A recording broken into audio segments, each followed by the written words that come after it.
반갑습니다. 허명 목사입니다.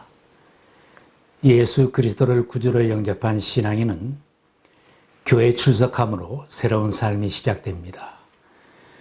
매주일 교회에 출석하여 성도들과 함께 예배드리고 말씀을 배우고 섬기는 훈련을 통해서 신앙이 자라며 행복하게 신앙생활하는 것은 삶에 큰 힘이 되어줍니다. 그러므로 신앙인들은 직장과 가정과 교회에 큰 비중을 두고 살아가게 됩니다. 이처럼 교회에 대한 비중이 높아지니 교회에 대한 기대치도 따라서 높아지는 것이 사실입니다. 그런데 교회에 출석하여 신앙생활을 하면서 그런 기대치가 충족되기도 하지만 때로는 실망을 느끼거나 상처를 받는 수도 있습니다. 이상적인 교회겠지 기대하고 출석을 하다가 실망을 하고 상처를 맛본 다음에는 다른 교회를 찾아가기도 합니다. 그러나 새롭게 찾아간 교회에서도 여전히 실망을 경험할 수도 있습니다. 교회에 출석하면 환영을 받고 사랑을 받을 줄 알았는데 의외로 오래 다닌 사람들이 친한 사람들끼리만 뭉쳐 있어서 새신자가 그 모임에 들어갈 수 없기에 소외감을 느끼기도 합니다. 믿는 사람들은 좀 바르게 정직하게 사는가 기대했는데 한두 번 거래해보고 교제해보면 안 믿는 사람들과 다를 바가 없고 교회에서는 용서해주고 이해하리라고 믿었는데 교회에서 분쟁하는 것을 보고 실망하게 됩니다. 예배를 중단할 수 없기에 별난 사람들만 없으면 내가 마음 잡고 신앙생활을 잘할 수 있겠다고 기대하면서 이상적인 교회를 찾아 전전하는 사람도 있기에 안타까운 일입니다. 이상적인 교회는 어떤 교회이겠습니까? 성경에 여러 교회들이 등장합니다. 사도행전은 이상적인 초대교회의 형편도 소개되어 있습니다. 아름다운 교회의 모습입니다. 사도 바울이 개척한 다른 교회들도 많이 소개되고 있지만 다 같은 형편은 아닙니다. 사도 바울은 소아시아 교통의 중심지이고 문화 수준도 높은 에베소에 교회를 창립하고 그 교회에서 3년간 교인들을 잘 훈련시켰습니다.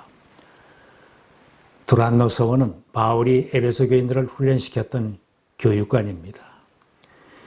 이 정도면 이상적인 교회라고 할 수 있을 텐데 에베소 교회에 보낸 편지를 보면 교회에는 거짓말하는 사람도 있고 분노하는 사람들, 도둑질하는 사람, 더러운 말을 하는 사람들도 있는 것에 놀라게 됩니다.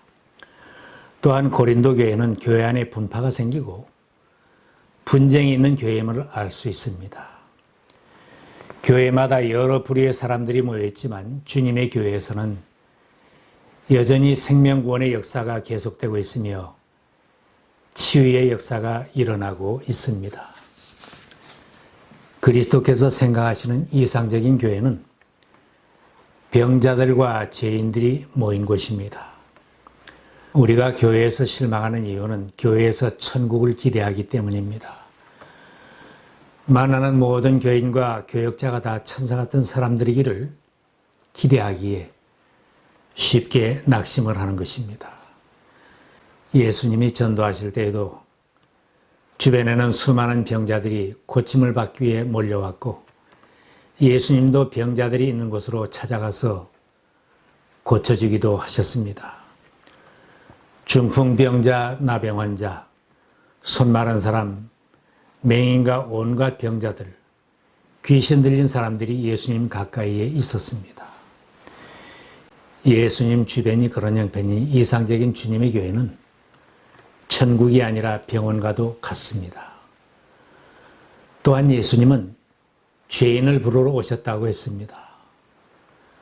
사람들이 죄인시하며 기피하는 사람들도 주님은 영접하셨고 그들과 함께 하셨습니다. 오늘날의 주님의 교회에도 나 같은 죄인도 있고 온갖 병자들이 다 모여있는 것은 당연한 것입니다. 내가 출석하는 교회에도 거짓말하는 사람, 속이고 훔치는 사람이 있고 교만하고 이기적인 사람, 혈기 잘 부리는 사람도 모여 있을 것입니다.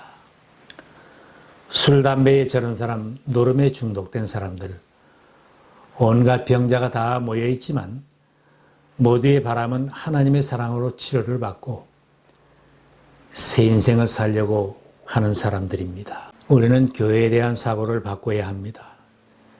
교회는 천국이 아니고 예수님에게 고침을 받아야 할 병자들이 모여있는 병원과도 같습니다. 그러므로 교회에 와서 이기적인 사람 발견했다고 놀라지 말아야 합니다. 교만한 사람, 건방진 사람, 세상적인 사람 만났다고 놀라지 말고 낙심하지 말아야 합니다. 그런 사람이 다른 곳에 가서 고침을 받을 수는 없습니다. 치료하시는 주님 앞에 나와서 고침을 받아야 합니다. 예수님이 아닌 다른 어디를 찾아가도 도둑질하던 사람이 변화되기는 어려울 것입니다. 당장은 아닐지라도 예수님 앞에 있으면 거짓말하는 병도 고침을 받고 교만한 병도 고침을 받고 더러운 말을 하는 사람도 고침을 받을 수 있습니다. 이상적인 교회는 천국이 아니고 온갖 병자들과 죄인들이 모여서 고침을 받는 현장입니다. 그러므로 이상적인 교회는 치료의 역사가 나타나야 합니다. 온갖 병자들만 잔뜩 모여있고 치료가 이루어지지 않는 것은 병원이 아닙니다. 오히려 그 병원에 와서 병이 더 악화되었다고 한다면 제대로 된 병원이 아닐 것입니다. 거짓말하던 사람이 더 거짓말을 하고 교만한 사람이 더 교만해지고 분노하던 사람이 누구든지 만나면 더 싸우자고 변해간다면 제대로 된 병원은 아닌 것입니다. 치료하는 병원이라면 어떻게 하면 병원에서 치료를 잘 받고 치료될 수 있을까 희망하면서 치료를 잘 받을 수 있는 분위기를 함께 만드는 것이 중요합니다.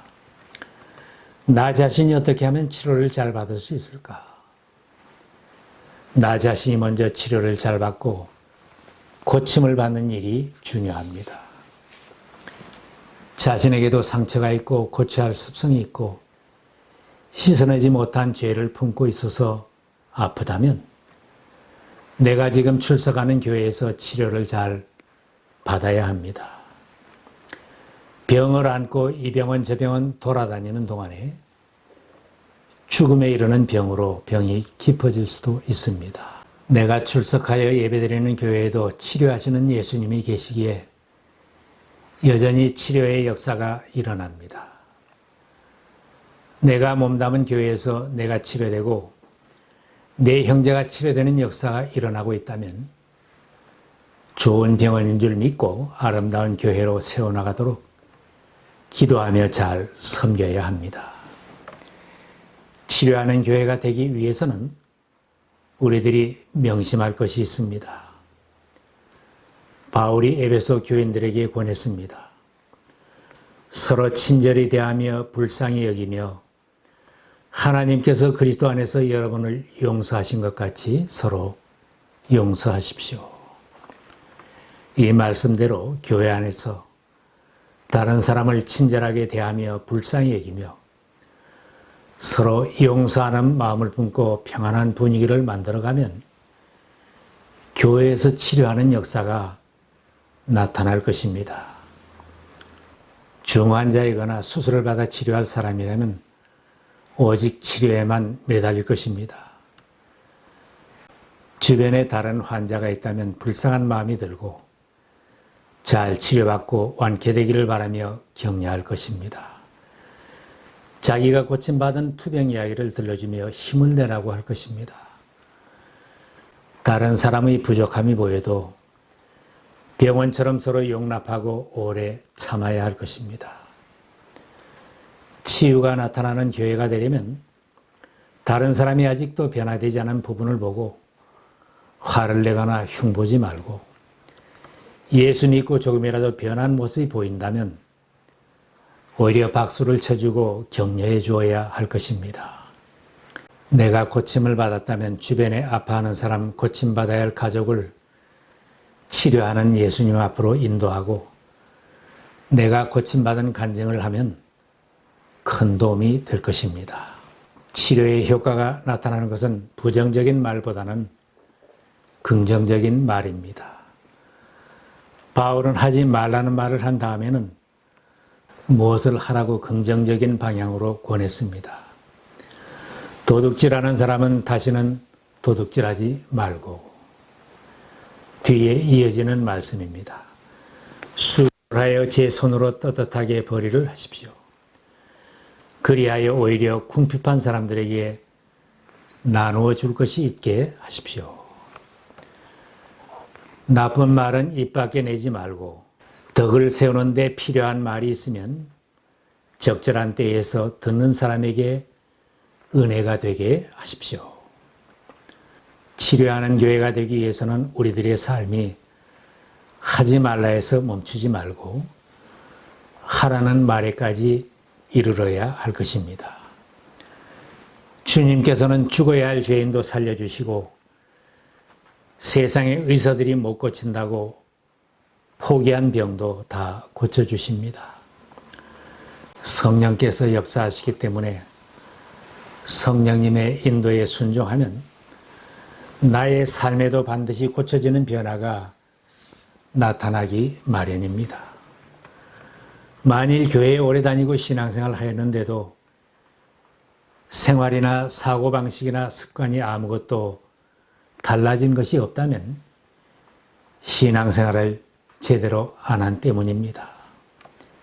자기 병을 못 고친 사람이 다른 환자에게 살 길을 알려줄 수는 없을 것입니다. 여러분에게 아직도 못 고친 병이 남아 있습니까? 더 늦지 않게 병든 몸과 병든 마음을 주님께 보여드리고 치유를 받으시기 바랍니다. 악성으로 자랄 소지가 있는 병은 미리 찾아내어 제거해야 합니다. 나의 나쁜 습관이 못된 병으로 커지지 않도록 조기에 치료하시기 바랍니다.